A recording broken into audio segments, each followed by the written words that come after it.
bueno saber que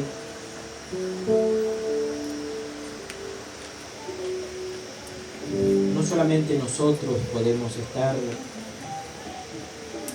hoy aquí, sino que hay tantos que seguramente en tantos lugares están congregados en el nombre del Señor, reunidos en su nombre, en su presencia, no dejando de congregarnos. Dice la palabra, cuando más vemos que el día del Señor se acerca, más tenemos que perseverar y ser fieles. Esa fidelidad es algo que debemos todos los días, porque el Señor es fiel. El hecho de que Él sea fiel y que nosotros no lo seamos no es ninguna excusa, ni mucho menos una justificación para que sigamos siendo infieles, sino que con la ayuda y con la gracia del Señor tenemos que buscar acercarnos más a Él día tras día, y entonces podremos aprender más de su fidelidad. Amén. Más y más de Él cantábamos, no solamente aquí en la reunión, sino más de Él todos los días, todo el tiempo, permanentemente en nuestra vida.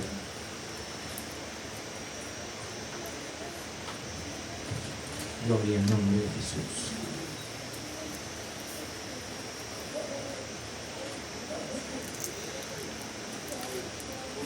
Estamos compartiendo los días sábados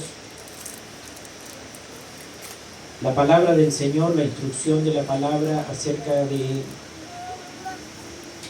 la enseñanza que el Señor nos da acerca de los últimos tiempos.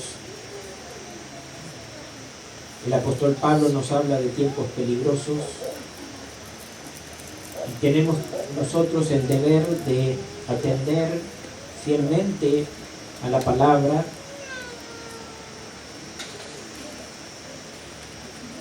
y dice el Señor a través del apóstol Juan cuando escribe la revelación de Apocalipsis: bienaventurados todos aquellos que leen, los que estudian, los que meditan, los que aprenden, los que tienen en cuenta las palabras de esta profecía.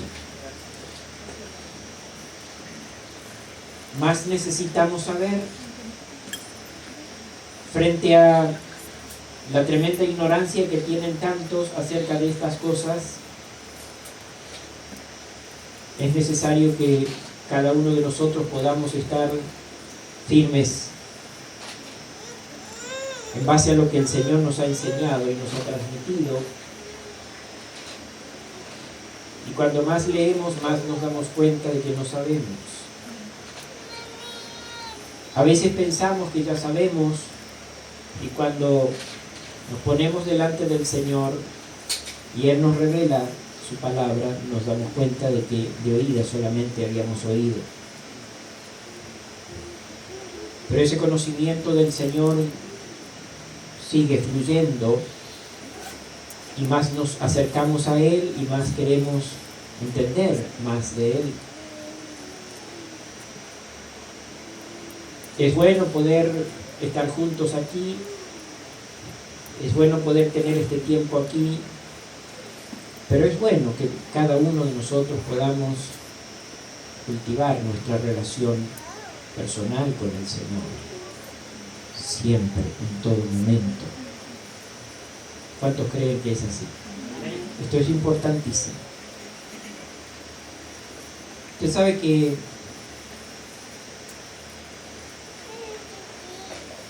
dentro del plan de Dios, el plan trazado por Dios para su pueblo, para sus hijos, y cuando Dios le dio a Moisés la ley,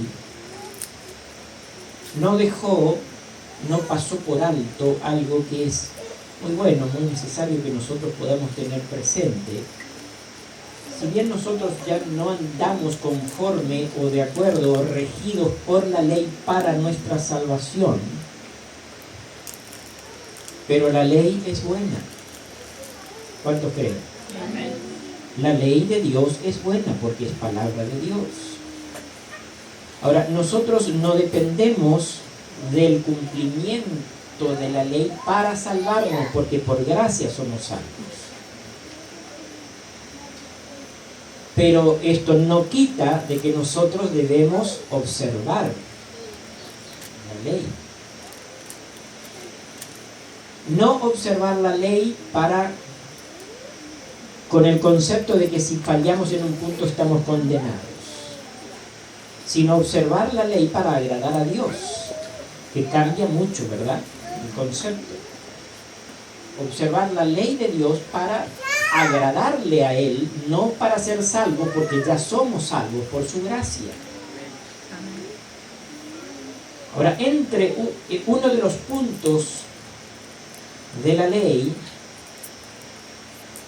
que fue muy cuestionado todo el tiempo y que también lo increparon al Señor los propios fariseos muchas veces, fue la ley acerca del día sábado, del día de reposo.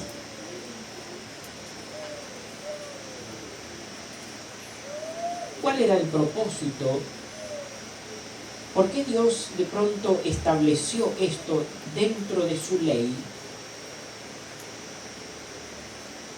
6 días trabajarás, pero el séptimo día, ¿qué dice? Reposarás de toda obra, de toda tarea, no vas a poder hacer nada ese día.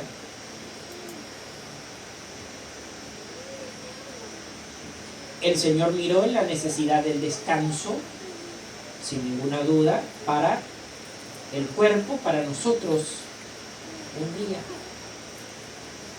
6 días puedes trabajar, pero un día tienes que hacer reposo para Jehová. Ese día de descanso, ese día de reposo, no es para tirarse a dormir todo el día, ¿verdad? ¿Sino para qué? Porque es un reposo, un día del Señor, un día que está dedicado o debe estar dedicado para Dios. Si alguno era hallado haciendo algo ese día, tenía que ser cortado de su cuerpo.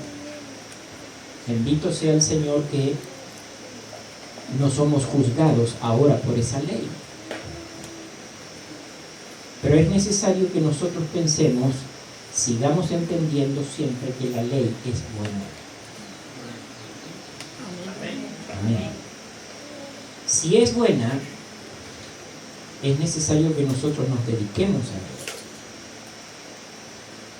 Que el día que el Señor nos ha dado, supóngase usted tiene un día, el día domingo, ¿no? Sábado, no sé qué día tiene Frank. Ese día, ya que es día de reposo para usted, ese día tiene que dedicarlo a Dios. ¿O no? Debiéramos. Porque si hacemos alguna tarea, si hacemos alguna obra, pues estamos nosotros utilizando el día del Señor para nuestro propio provecho. Y podemos nosotros, te amo Señor, pero nos amamos a nosotros mismos. Es una cuestión de cuidado para todo hijo verdadero del Señor, todo discípulo de Cristo, toda persona que ama al Señor, de verdad, dedicar ese tiempo para Él. Dedicar nuestra vida para Él, pero en especial manera, mínimo un día, porque un día tiene que ser dedicado a Él. ¿Qué le parece? ¿O es que porque nosotros no guardamos el sábado, hermanos, tenemos libertad de trabajar y no parar nunca? No, pecamos.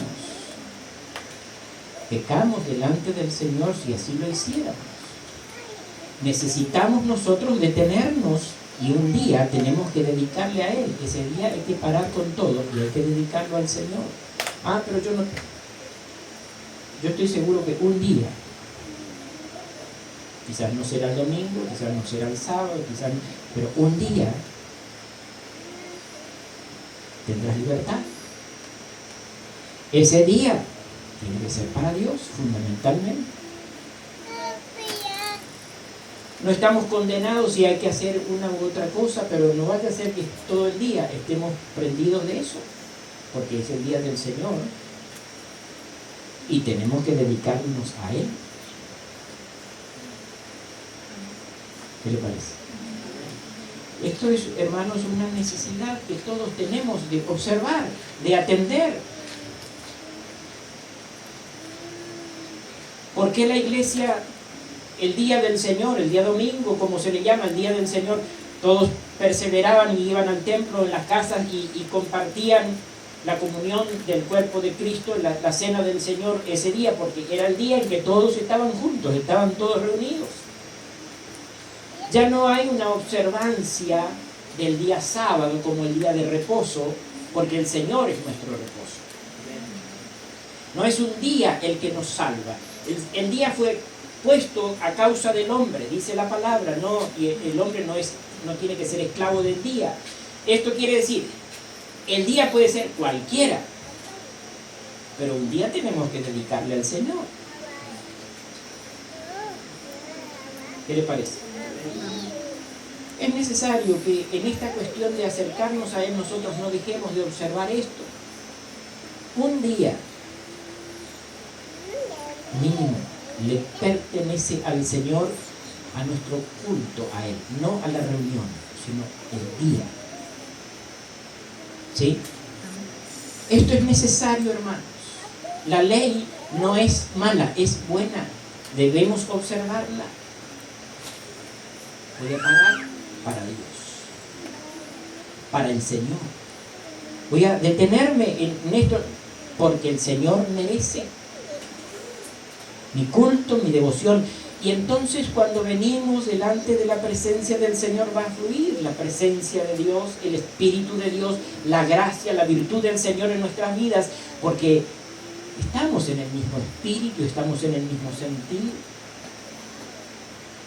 Pero si hemos andado de acá para allá corriendo, cuánto nos cuesta, ¿verdad? Sujetar aún hasta la mente. Llevando cautivo todo pensamiento a la obediencia a Cristo. Nos es difícil cuando estamos acelerados.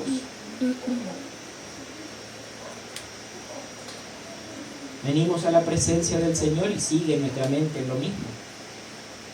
O puede seguir. Que no nos ocurra. Pero podemos venir a la casa del Señor, a la presencia del Señor, y nuestra mente sigue maquinando porque no hemos parado. Y esto es un pecado. Es un pecado, recuérdelo. Necesitamos detenernos para honrarle, para adorarle, para dedicarnos a Él.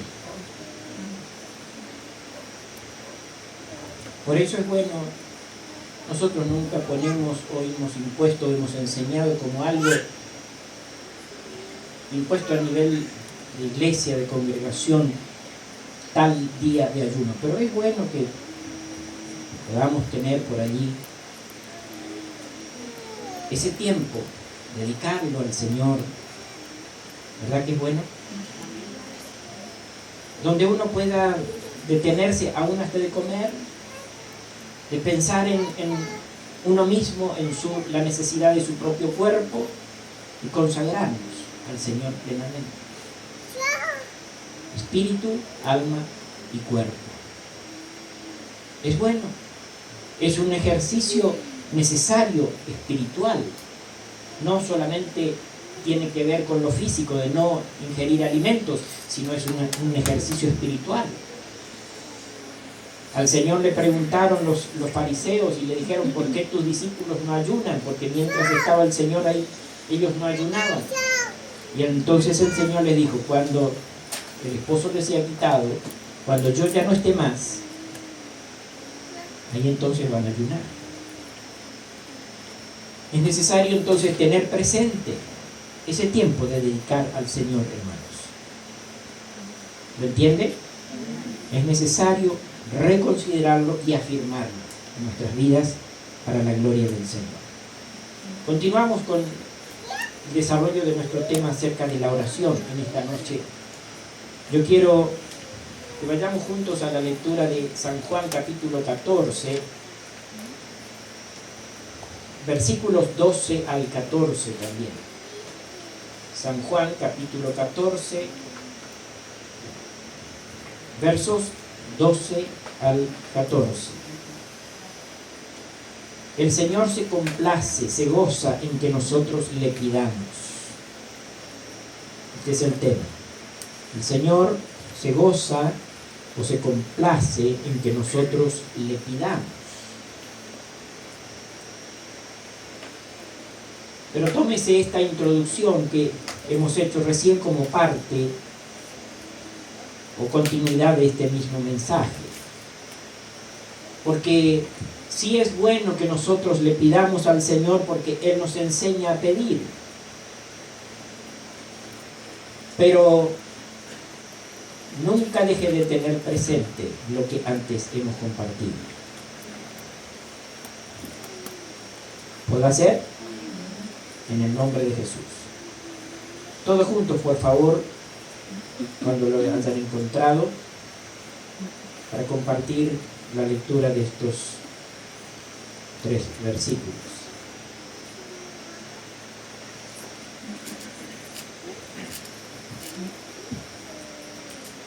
Ahora. De cierto os digo, el que en mí cree, las obras que yo hago, él las hará también, y aún mayores hará, porque yo voy al Padre. Y todo lo que pidiereis al Padre en mi nombre, lo haré, para que el Padre sea glorificado en el Hijo. Si algo pidiereis en mi nombre, yo lo haré. Todo lo que pidiereis al Padre en mi nombre, lo haré, para que el Padre sea glorificado en el Hijo. Si algo pidiereis en mi nombre, yo lo haré.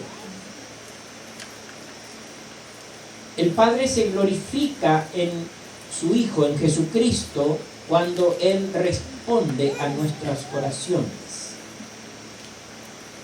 Lo que pidieres al Padre en mi nombre, lo haré, dice, para que el Padre sea glorificado en el Hijo. Repito, el Señor se alegra en responder a la oración. Si algo pidiereis en mi nombre, yo lo haré.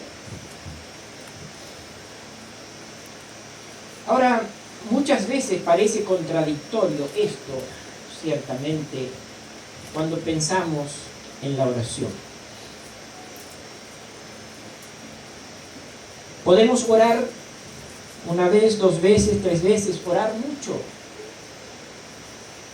por mucho tiempo, muchas veces. Pero ¿qué es lo que pasa o por qué motivos, cuáles pueden ser las causas por las cuales muchas veces no tenemos respuesta a nuestras oraciones? Siendo que dice que el Señor se alegra, se agrada en responder porque se glorifica el Padre. Si Él se complace en responder a las oraciones, ¿por qué no nos responde a nosotros? ¿Por qué muchas veces nos hace esperar?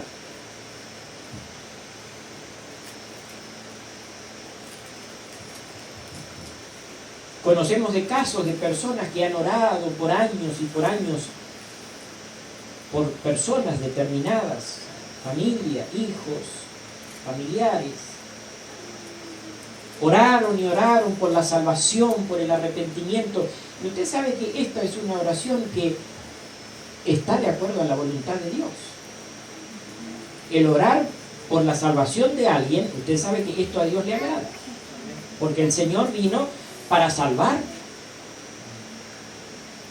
Vino para salvar a los perdidos, no para que el mundo sea condenado, sino para que sea salvo por Él. O sea que cuando nosotros oramos porque alguien se salve, eso es la voluntad de Dios. Ahora, ¿por qué ocurre muchas veces que uno ora y esa persona es como que no ha oído, no oye, no rinde su vida al Señor, no se arrepiente, sigue nomás en la suya? ¿Dónde está la respuesta?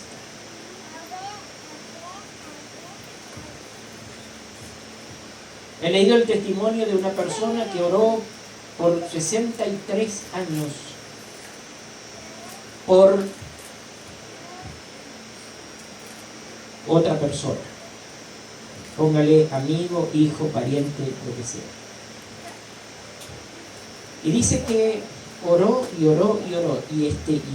La persona por quien que oraba, sabía, la persona que era el motivo de la oración, digámoslo así, sabía que este hombre de Dios, un siervo de Dios, oraba por él, y él se burlaba. Y él decía, nunca jamás. Y sabía que oraba y oraba, pero con fervor, para que se salve. Y él decía, no, a mí no me va a ganar, no me va a doblegar. Llegó al año 63 de orar y clamar a aquel varón por este hombre, hasta que le llegó la hora de partir. Murió. El Señor lo llamó a su presencia.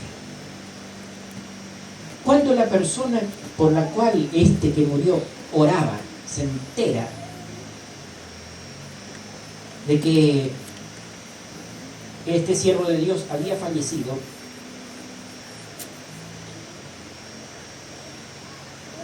dice que tuvo algo en su corazón, no solamente el sentimiento de saber, porque era un amigo, un pariente quizás, no sé exactamente la relación, si es que tenía una relación consanguínea con él o algo así.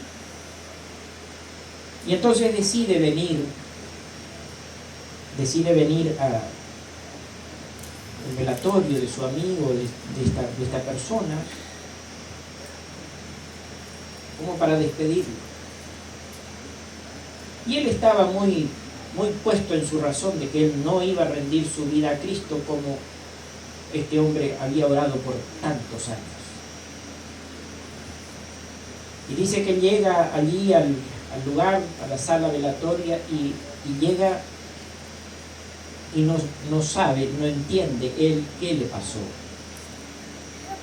Pero no empezó a llorar porque se había muerto su amigo o esta persona, sino el Espíritu Santo le trajo contrición y convicción de pecado, de tal manera que dice que lloraba, pero que desgarraba el corazón escucharlo, como lloraba, y no podía contenerse y lloraba con lamento.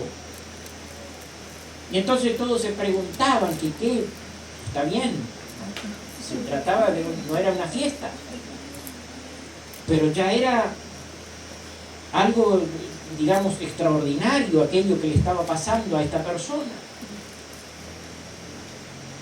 Y entonces ahí delante de todos los que estaban dijo: Jesús, te abro el corazón, te recibo, no puedo resistirme más. Me entrego a ti. Ahí estaba el cuerpo velándose de aquel que había orado 63 años por él. Y él parecía que nunca jamás iba a dar el brazo a torcer, pero la oración tiene poder. Porque es una oración que está conforme a la voluntad de Dios. Nosotros no podemos saber cuándo es el día, cuándo es el momento, pero el tiempo llegará y se cumplirá. Porque el Señor tiene gozo en responder a la oración de sus hijos. De modo que si oras por alguien y ese alguien está duro, no te extrañe que el Señor lo toque en algún momento después, aunque uno quisiera verlo antes, ¿verdad? Pero Dios sabe cómo hace todas las cosas. Bendito sea el nombre del Señor. Todo lo que pidiereis al Padre creyendo en mi nombre, yo lo haré, para que el Padre sea glorificado en el Hijo. El Señor se alegra por eso, porque el Padre se glorifica cuando oramos con fe. Pero insisto, parece que a veces, hermanos, el Señor retarda y pasa el tiempo y Él no tiene problema con esa cuestión de nuestros relojes y de nuestros días. Pero hay otras veces que directamente el Señor no responde. Y esto también es necesario que nosotros podamos entender. A veces el Señor espera que nosotros podamos ser insistentes en la oración. ¿Se acuerda de que el Señor da una parábola? Dice, para que nosotros podamos entender de que debemos ser persistentes en orar. ¿Se acuerda de aquella viuda ante el juez injusto? Y aclara la palabra, que es para que nosotros seamos persistentes en nuestra oración. Pero también es cierto que necesitamos entender de que a veces el Espíritu Santo puede estar dándonos testimonio en nuestro corazón y nosotros podemos estar mirando para otro lado o quizás sin percatarnos de que hay algo que está trabando la oración.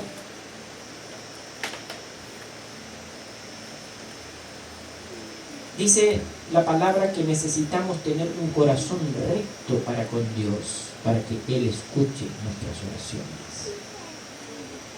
Necesitamos tener un corazón recto para con Dios. No es solamente cuestión de orar sin mirar cómo está nuestro corazón. Sí podemos orar 1, 2, 3, 5 veces, no sé cuántas veces. Pablo oró 3 veces por un aguijón que tenía en la carne y ya el Señor le respondió, le dijo, no te voy a dar esto. Bástate mi gracia, Pablo. Quédate conforme con lo que tienes, no te voy a dar, no te voy a conceder este pedido. Y listo, amén. Pablo no oró más por eso, pero no le sacó el aguijón. O sea que el Señor puede respondernos, evidentemente, diciendo, espera, o puede respondernos diciendo, todavía no es el tiempo, o puede respondernos diciendo, no te voy a dar. ¿Y quién le puede decir algo a Él cuando dice no? Él es Dios, y fundamentalmente es nuestro Padre. Abba, Padre. Cantamos. Él sabe todas las cosas. Pero es necesario también entender esto, hermanos, de que nosotros, a la hora de ir a la oración, necesitamos hacer algo que tiene que ver con ese reposo del cual hablábamos recién, antes. Aquietar el corazón para analizarnos a nosotros mismos, para revisarnos a nosotros mismos, porque cuando nosotros no hacemos, oramos nomás y decimos el Señor tiene que responder, pero a lo mejor necesitamos primeramente aquietarnos, meditar, mirar a nuestro interior. Vamos a la carta del apóstol Santiago, el conocido pasaje que nos habla acerca de la oración, capítulo 5, Santiago capítulo 5, versículos 16 y 17.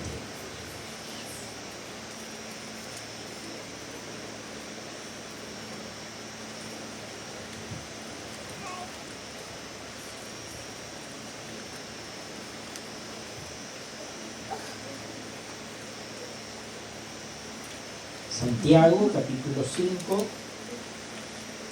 versículos 16 y 17.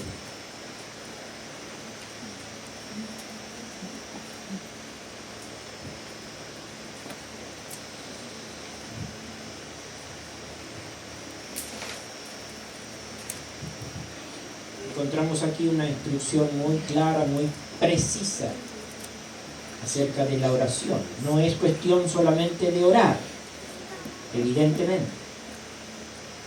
¿Qué dice? Vamos juntos.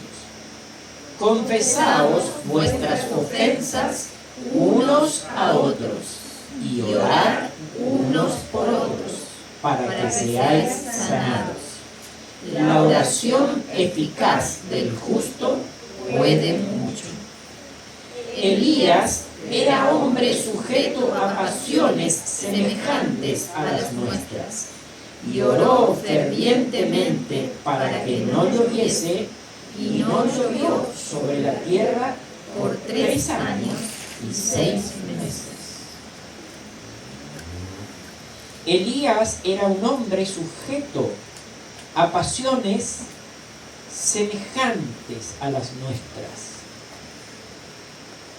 Esto es, la condición de Elías no era distinta, no era diferente a nuestra condición de humanidad. Nosotros somos seres humanos. A ver cuántos seres humanos habemos aquí. Todos hasta aquí.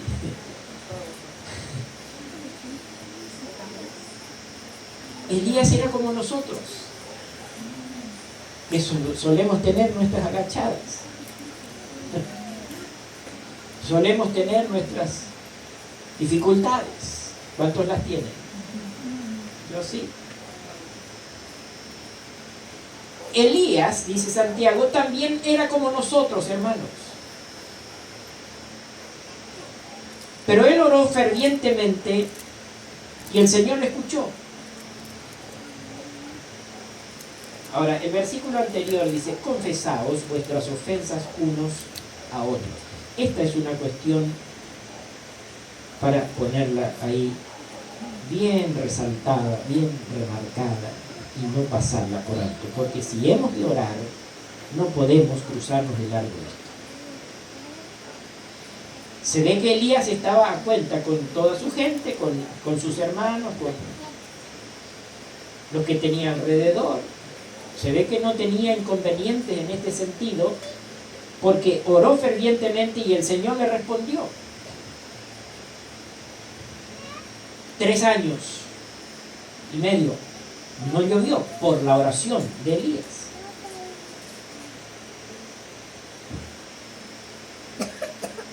Tiene que parar de llover 3 años, ¿verdad? Y medio. Se encaprichó Elías. No era capricho. Él estaba haciendo la voluntad de Dios, pero él oró y Dios le respondió. Por la palabra de Elías ocurrió esto. Y también después, para que vuelva la lluvia, fue Elías el que abrió la puerta otra vez para que se derrame el agua. Fue la oración de Elías la que hizo que lloviese. Porque todos clamaban y clamaban y clamaban, pero Elías dijo, no, hasta que yo ore.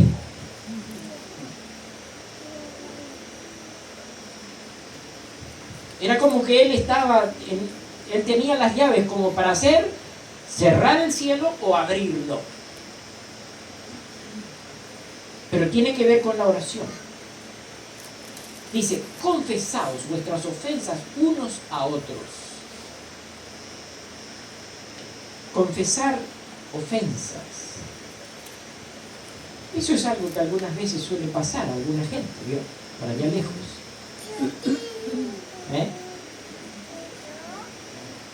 Confesar las ofensas.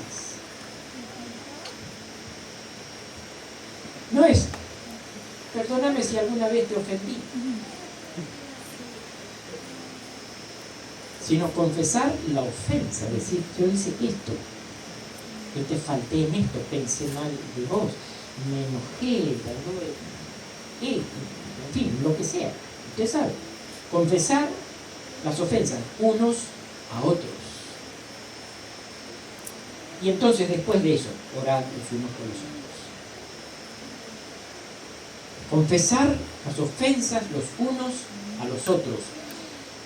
Y luego orar. Primero confesar ofensas y después orar. ¿Cómo andamos con eso?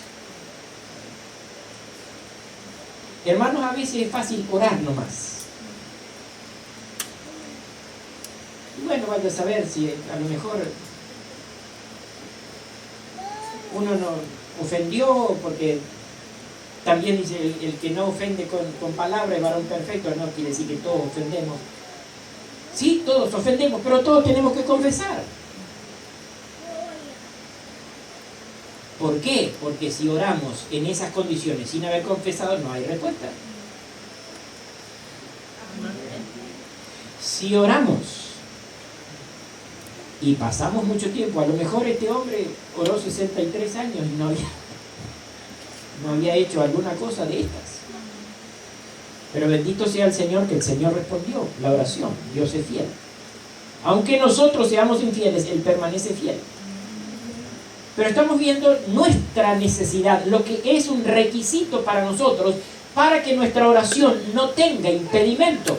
Tiene que haber libertad, llegada a la presencia del Señor, y lo que impide muchas veces que esa oración llegue y tenga respuestas y cuando no hay confesión de pecado.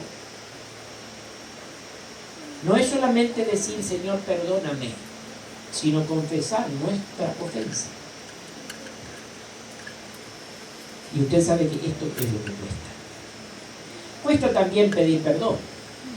A muchos les cuesta mucho pedir perdón. Prefieren morir antes que pedir perdón. Algunos llegan casi al punto, y no van a aflojar. Son como una mula empacada, no hay caso. Pero aflojar, mirá, si no quiere saber nada. Es difícil confesar, porque uno tiene que agarrarse a uno mismo del cogote. ¿Se acuerda del gallo?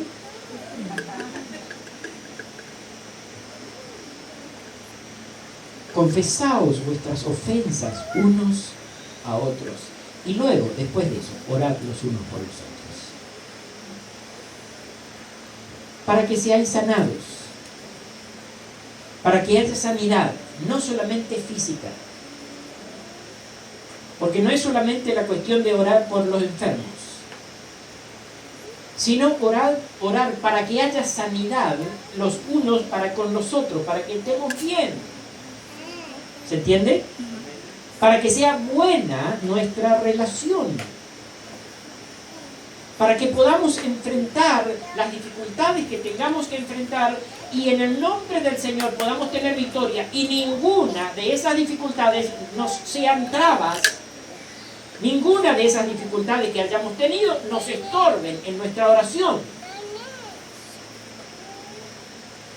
Habla específicamente la palabra de que el esposo tiene que estar bien con su esposa para que la oración no tenga impedimento. ¿Se acuerda de eso, verdad? Pero acá no habla de esposos, sino de todos, los unos a los otros. Los hermanos, unos a otros. La iglesia, los unos por los otros. Es necesario orar. Muchas veces, insisto en esto, muchas veces solamente oramos y no hacemos el paso correcto. No nos tomamos siquiera el tiempo para pensar en nuestras ofensas.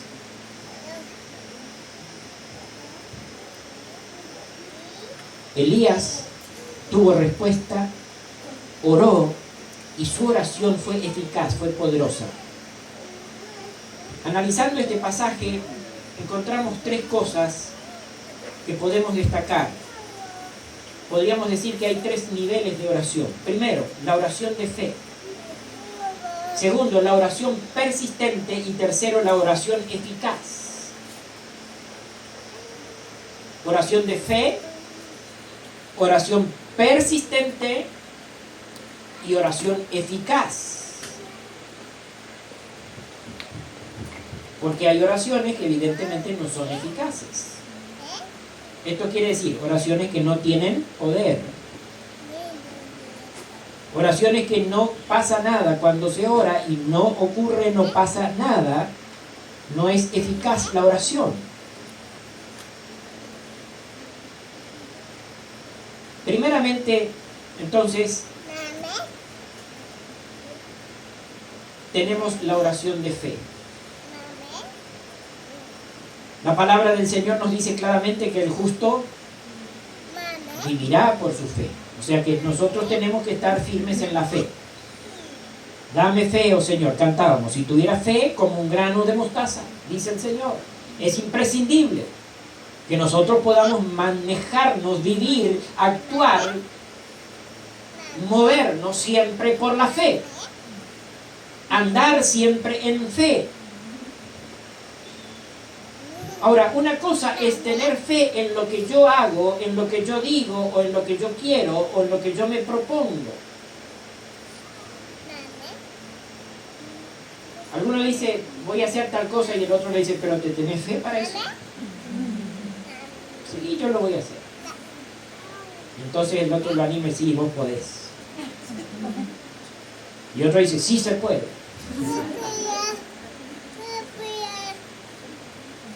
¿En qué está nuestra fe? ¿Dónde está nuestra fe?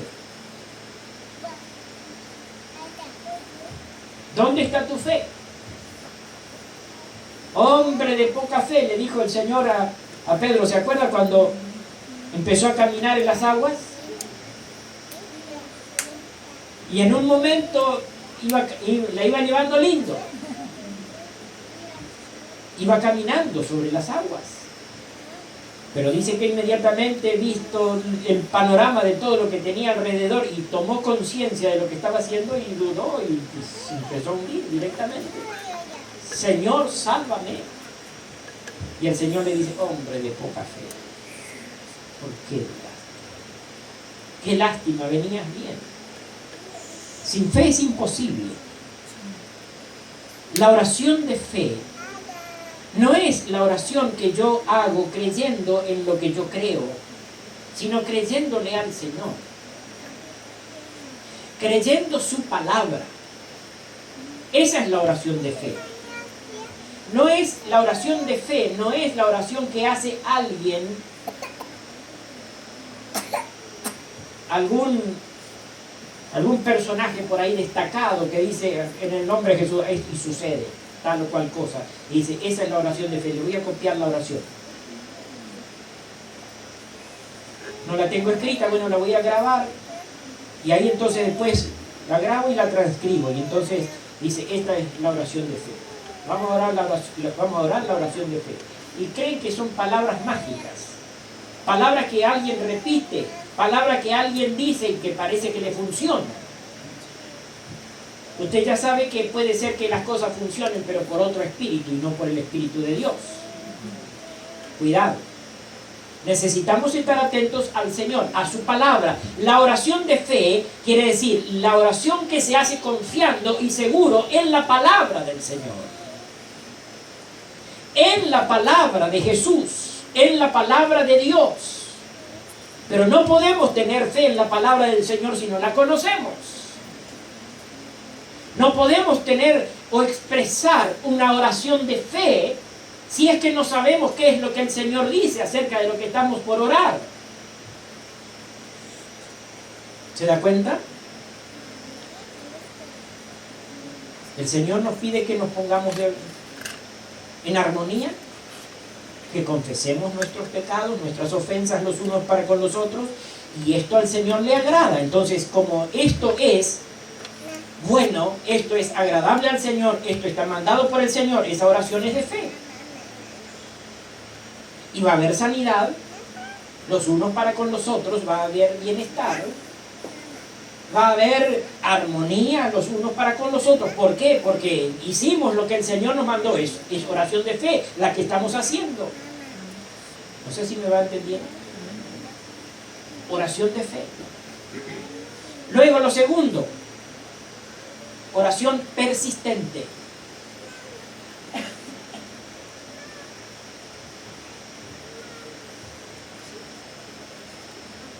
Señor, yo sé que tú tienes poder. He hecho lo que tú me mandaste. Estoy en paz. He pedido perdón. He confesado. He perdonado. Entonces, confío en ti, Señor. Voy a persistir. Voy a perseverar en la fe. La oración persistente. Esto les enseñó el Señor, esta parábola habló el Señor, dice la palabra, para que aprendan a ser persistentes, perseverantes en la oración.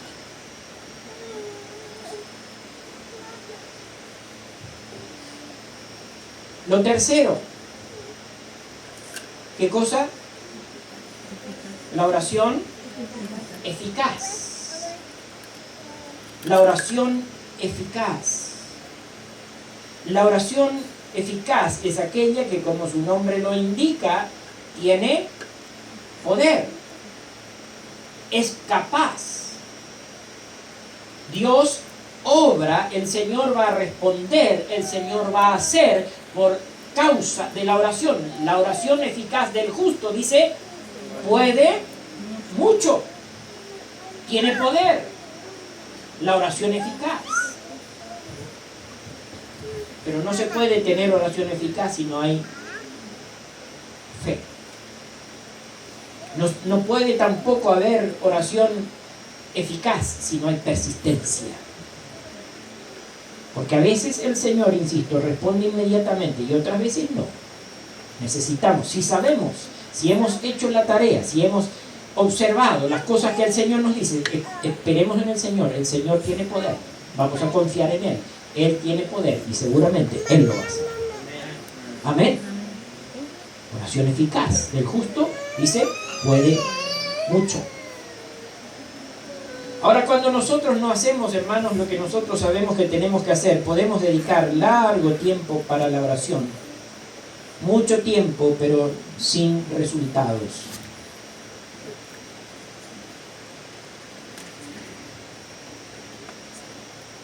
¿De qué sirven horas de oración si en nuestro corazón tenemos amarguras, envidias, rencores, falta de perdón? Porque dice, acuérdese, cuando vayas a orar, perdona. ¿Sí? Cuando estés orando, perdona. Cuando vayas para orar, perdona. Acuérdate, pues si no está la puerta cerrada. No sale la oración. Y por eso es que entonces el Señor habla de aquel fariseo que dice, oraba consigo mismo, no sale, no va para ningún lado la oración, expresa, manifiesta, dice, verbaliza la oración, pero ora consigo mismo porque no va a ninguna parte. Orar consigo mismo. Hay muchísima gente que vive orando mucho tiempo, años a lo mejor, son persistentes en la oración, pero oración consigo mismo, porque no llega a ningún lado.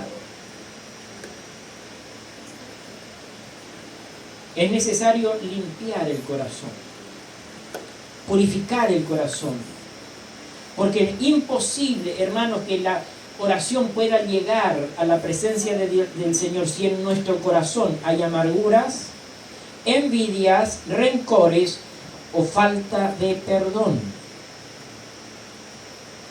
Tampoco puede prosperar la oración si es que andamos en chismes, en murmuraciones o en críticas. No sirven para nada las oraciones cuando hay estas cosas en nosotros. ¿Sabe lo que es el chisme?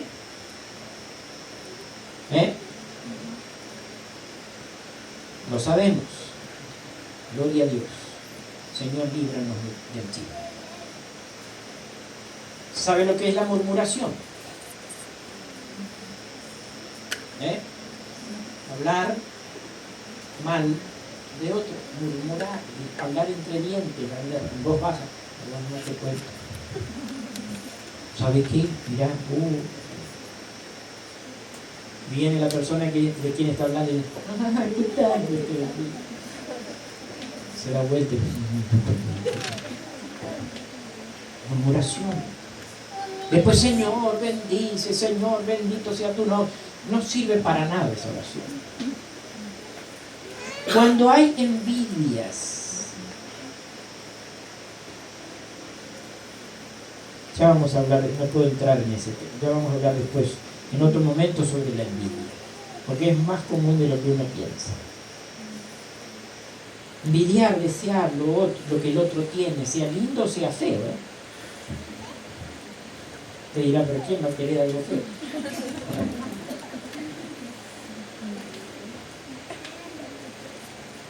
Chismes, murmuraciones, envidias, críticas. La crítica. ¿Quién no ha criticado alguna vez? Ay, Señor, ayúdanos.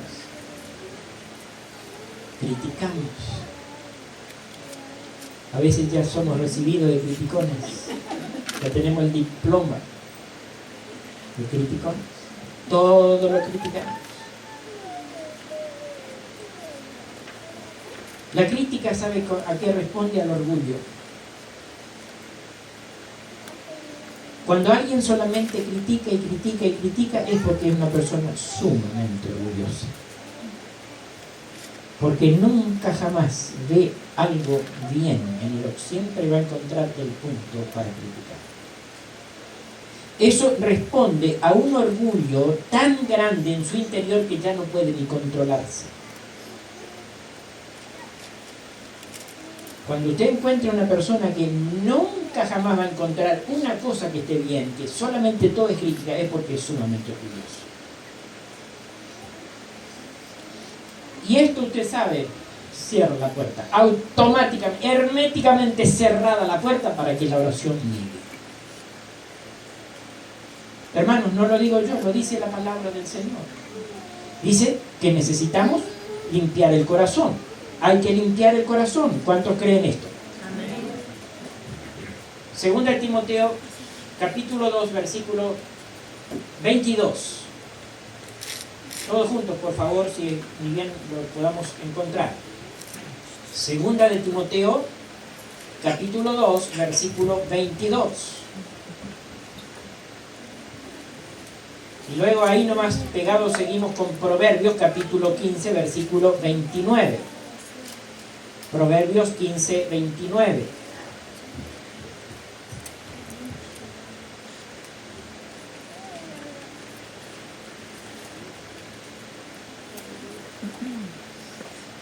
Vamos a pedirle a las mujeres que lean 2 de Timoteo 2:22 y todos los varones presentes Proverbios 15:29.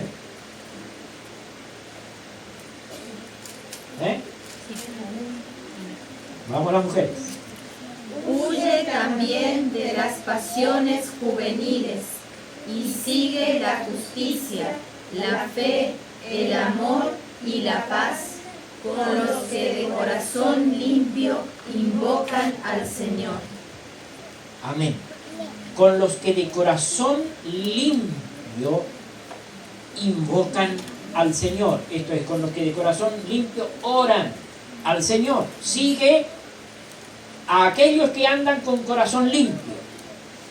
Únete a ellos, imítalos a ellos, con aquellos que procuran todo el tiempo limpiar sus corazones, limpiar sus vidas, preparar sus vidas para que sean agradables al Señor. Veamos lo que dice el Proverbios. Jehová está lejos de los impíos, pero Él oye la oración de los justos. Jehová está lejos de ¿quiénes? De los impíos. ¿Quiénes son los impíos? Los hermanos. No. ¿Quiénes? Los malos, los que andan en la suya, los que no quieren oír a Dios, los que viven su vida sin importarle de Dios. Aquellos que no oyen la palabra, que leen, escuchan, pero hacen lo que ellos quieren, esos son impíos por más que vayan a la iglesia. Dice, porque Él oye la oración de ¿quiénes? De los justos. Los justos son lo contrario de los impíos, aquellos que aman al Señor, que obedecen al Señor, que acatan la voluntad del Señor y dicen, amén a tu palabra, Señor, aquí estoy. Voy a confesar mis pecados, voy a hablar, voy a declarar, voy a estar en paz con mis hermanos, en el nombre de Jesús. No quiero que mi oración tenga estorbo y tenga impedimento. Ayúdame, le echo de fuera de mí la crítica. Si yo todo el tiempo estoy viendo mal, Señor, dame tus ojos para... Usted sabe que el Señor no andaba en la crítica, ¿verdad? No andaba criticando a todo el mundo. ¿Cuándo escuchó usted decir al Señor una crítica acerca de él? Nunca. Sí le trajeron tantos casos, el Señor siempre ahí humillado, callado. Cuando le trajeron a aquella mujer, ¿se acuerda que estaba en el mismísimo acto del adulterio que la habían encontrado? El Señor no decía nada, agacharon la tierra, escribía con el dedo en la tierra. Se sabe qué es lo que será que escribía, pero no respondía nada, no criticaba.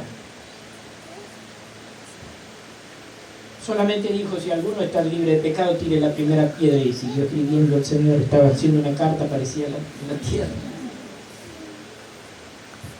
Y después, cuando levanta la mirada, no había nadie más, solamente la mujer. Dijo, mujer, te quedaste sola. ¿Dónde están los que te acusaban? Señor, se fueron todos. Dice, no hay más nadie. El Señor entonces le dijo, ni yo te condeno, mujer, vete y no peques más. Oh Señor, limpia nuestros corazones. ¿Sabe qué? Esto hace, un corazón limpio hace que el Señor escuche nuestras oraciones. Cuando nosotros limpiamos el corazón, el Señor oye la oración. Cuando nosotros nos encerramos en nosotros mismos y andamos bien esto y lo otro, sea lo que sea que hablemos, el Señor no oye. Los que tienen el corazón limpio, estos sí le agradan al Señor. ¿Quién es justo, hermanos? ¿Y quién es impío? El tema está en el corazón. ¿Qué es lo que hay en cada corazón? ¿Verdad? El corazón justo es aquel que ama al Señor,